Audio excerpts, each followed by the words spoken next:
watched all that with interest. And so they came in, and of course he was the bad guy. They do this just like a TV show. You got a good guy and a bad guy. And the good guy, he's real nice to you and he's come to help you, see. And the bad guy, he's come to threaten you, and if the good guy doesn't have any luck. So when the good guy wasn't having any luck, why, the bad guy just stood up, unbuttoned his jacket, and exposed that pistol in his belt.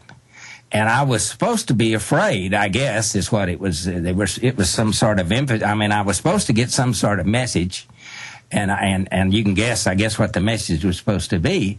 But I thought it was the silliest thing I'd ever seen, and I just laughed at them. And they finally just had to leave because they weren't getting anything done. And I guess they liked playing along with the people that killed all those kids. Because I know it's funny for you, but we've got to remember Terrence Yakey got tortured to death. In fact, we might need to investigate exactly who those guys were that came to your house, because if somebody's going to brandish a firearm on a nice gentlemanly person like yourself, who knows what else they'll do. Yeah, well, of course, I was supposed to think they were authorized to kill me, but I knew better than that. That's not the FBI's. That's not their job. That's a different... Well, they do that quietly, yeah. Yeah. They do that once they've got you off in custody, yeah. So the next time they came out, they sent a lady out. And that made it interesting. I thought, well, what the heck are they going to accomplish with this sweet-looking little old girl? And she turned out to be the pepper. She was mean. She was mean as a snake or something. And she said, do you know how much trouble you're in? Hoppy, stay there. Yeah, you're in trouble. You actually tried to call real witnesses as the grand juror. Don't you get it? In 98% of the cases, we convict people in federal court because grand juries are rubber stamps in America. You're not in America anymore. We run this place.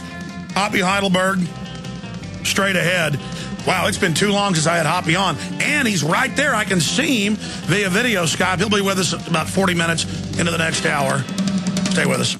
Hey, guys, are weaker testosterone levels taking...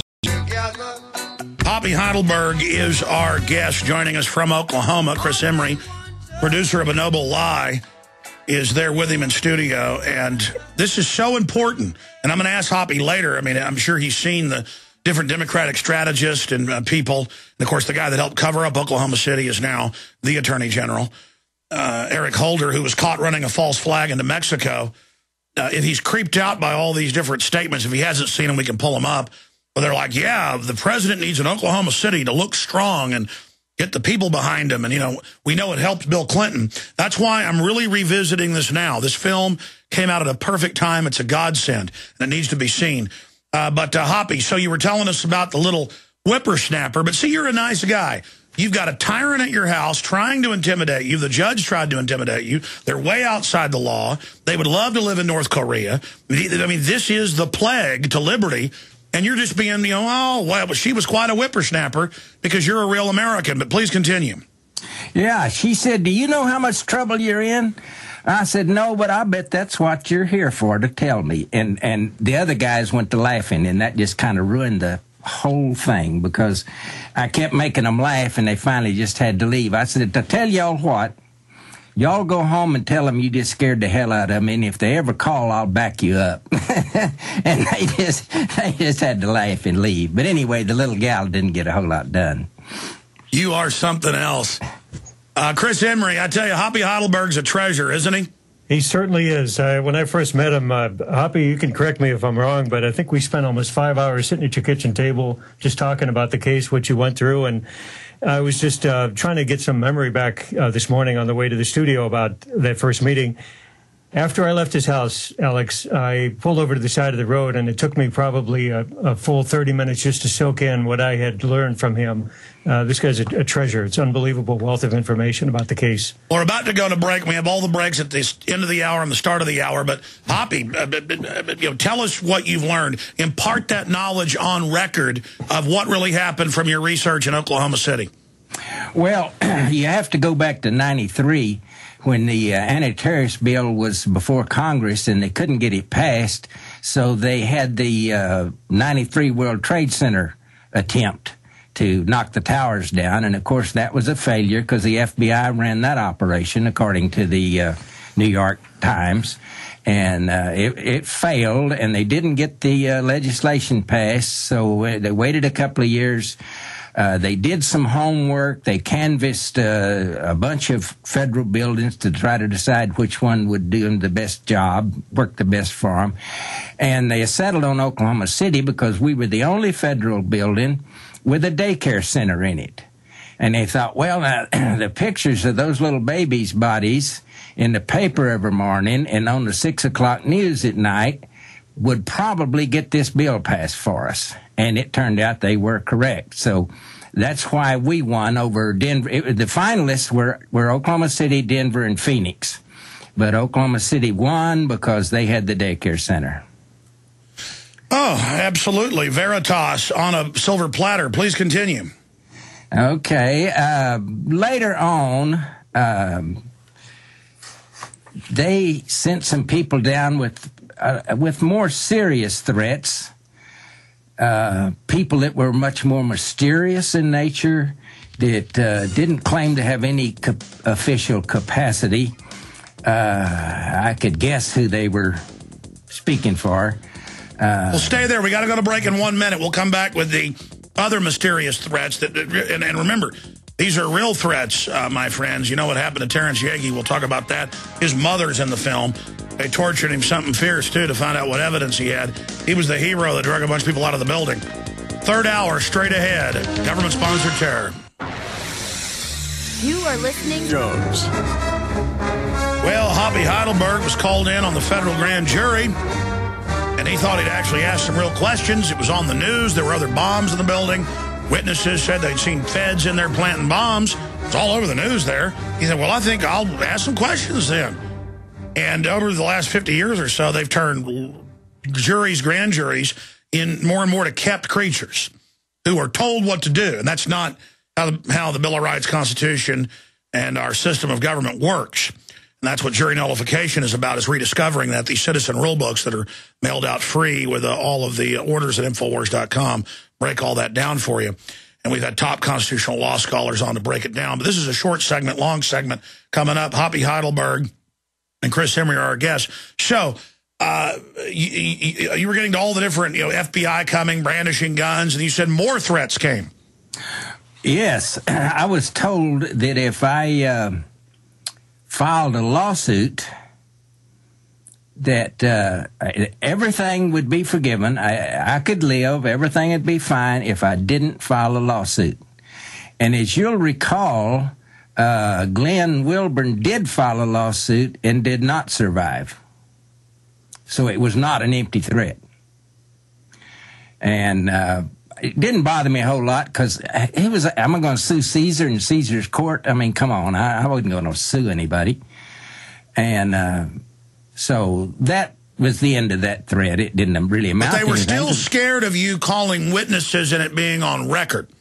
Yeah, well, yeah, they're scared of anything, And then, got the helicopter treatment later, but that's a little different story. Oh, I know. As Western Southerner, folks don't like to talk about things that have happened to them, but you've got to tell us the rest of the story of what happened to you, the other forms of harassment, because I've gotten the helicopter treatment, so has my family. Yeah. Well, they started flying 3 helicopters over my house once a week, and they would circle my house very low until I came out and acknowledged their presence so they could go on. And the message, I assume, was that we want you to know we know where you live. And any night we chose to, we could drop a bladder of gasoline on the roof in your house and shoot it with a flare and burn you and your family to death. That was the message. I understood the message. I wasn't terribly worried about the message because people that do a lot of threatening aren't as likely to act as people who don't bother to threaten first. They just act. Yeah, because I've said anybody does anything to my family, there's not going to be any threats made. I will guarantee that. And what do they think's going to happen as they keep killing people and intimidating? Don't they know people are going to start responding back? I mean, we know where they're at as well. Well, yeah, but they think they've got all the power because they've got the military might, and they don't fear us because we, as of yet, have not offered to resist the way you have to. Well, that's because discretion is the greater part of valor, but the same thing happened for decades before 1776, Hoppy. Yeah, well, we're in the same shape we were then. You know, what the Crown was doing, sending out agents to eat out our substance and all of that. That's exactly what's going on right now. I mean, the EPA, every government agency you can think of, their job is to eat out our substance, to break us. They're determined to destroy the middle class, and they're well on the way. When they double and triple the price of food and fuel, they've got you because you can't do without either one, and you're not going to have the money to do anything else. Even if you have the money to afford food and fuel, you're not going to do anything else, and it's going to get to the point where you can't even afford. Well, stay there, Hoppy. Long segment coming up. We'll get Chris Emery's take on this, and getting your testimony on record's key. You're going to be back on the nightly news tonight, condensing it all down. We're going to come back and talk about Glenn Wilburn and others straight ahead. Some of the folks that didn't make it. Terrence Yakey, you name it, straight ahead. Okay, we are back, and if you just joined us, Hoppy Heidelberg was a grand juror for the federal case in Oklahoma City, and they wouldn't call anybody connected to it. They wouldn't call all the witnesses that were on the news saying they saw feds at McVeigh planting great sticks of butter. They wouldn't call Terrence Yakey and the other police that showed up minutes into it. They wouldn't call, the governor said they were there and saw bombs removed. I mean, we have all these newscasts. They're in the film A Noble Lie. And he was trying to ask these questions, and he went to the judge, and the judge just said, you're off of this, you're gone, even though grand jurors are supposed to be running things, not the other way around. And then they had the FBI keep coming to his house and, opening their shirts up and showing him a firearm stuck in the, the waistband, threatening him, and then helicopters flying around in his house multiple times a week, threats. And then he was told, don't file your lawsuit against us or you're going to end up dead. All will be forgiven. And then another gentleman did and ended up dead. Now, remember, Cop of the Year got killed. Other people got killed. I've talked, and we're going to try to get them on the show, police officers who've been threatened. Colonel Craig Roberts has talked about this, who was also a Tulsa police officer. Tulsa detective who they sent out there. Separately, an Army lieutenant colonel, and before that, famous Marine Corps sniper who wrote a bunch of best-selling books on sniping. The point is, all of this went on. They even tried to set up Colonel Roberts a couple of times for all sorts of things, and we're investigating him for terrorism because he dared talk about this. Now, years after he's off the Tulsa police force, they come to him and apologize.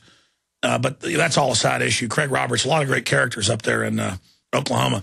Marine Corps sniper, colonel in the Army, Tulsa Police Department SWAT team leader, helicopter pilot.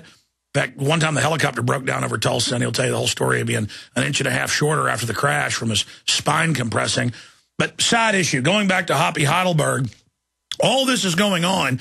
Bring us up to how were you given the message? You were saying shadowy figures, not FBI threatening you with guns now, that you're going to be dead if you file a lawsuit on us. Tell us what the lawsuit was going to concern. I know we've talked about it over the years, but my memory's even foggy on this, Hoppy. And then, more about the helicopters, what they look like, and then Mr. Wilburn and what happened to him.